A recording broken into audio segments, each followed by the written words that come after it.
SETI, S-E-T-I, stands for the Search for Extraterrestrial Intelligence.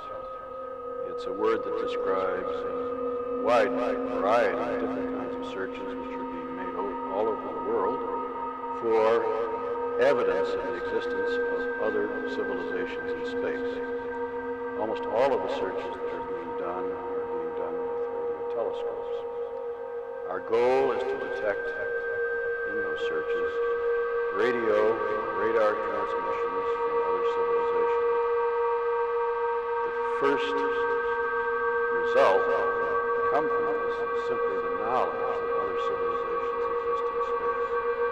That, of course, will be an enormous milestone in the history of human civilization.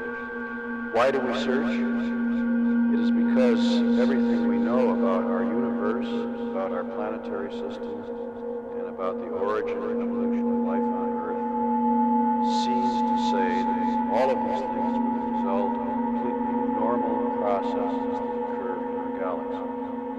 No special phenomena, no freak events were required for our civilization to exist as it does. Given the enormous number of stars in the galaxy which are like the sun, it follows that there should be many civilizations in our galaxy and in other galaxies. If they practice technology as we do, they are detectable.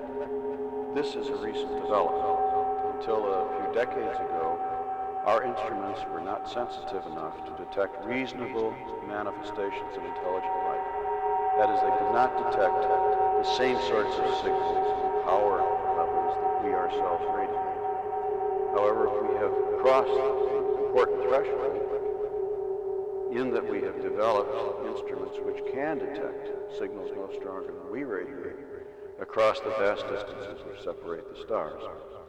In fact, our present radio telescopes, if used properly, can detect Earth-like signals all the way from the far side of the galaxy.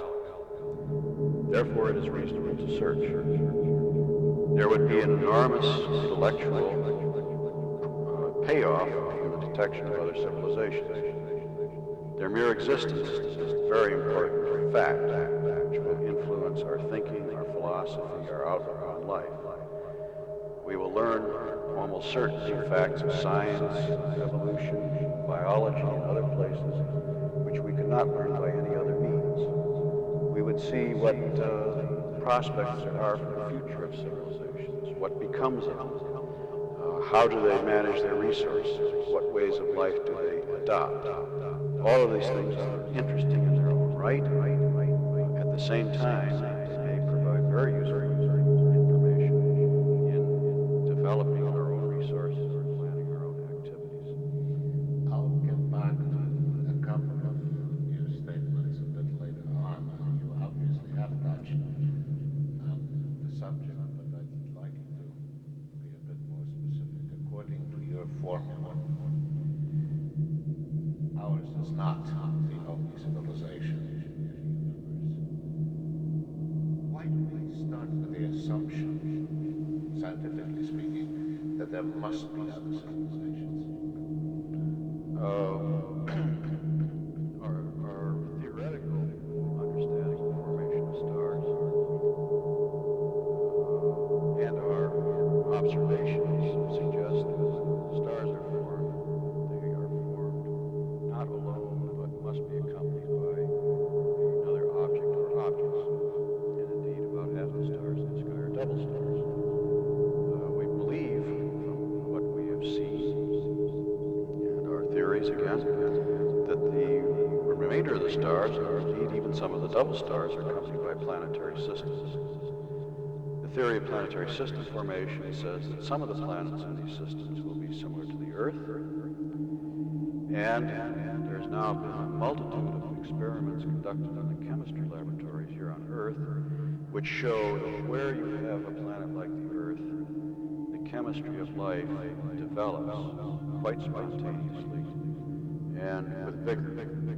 It does not require any special circumstances for the first steps in life to develop. We have not traced as yet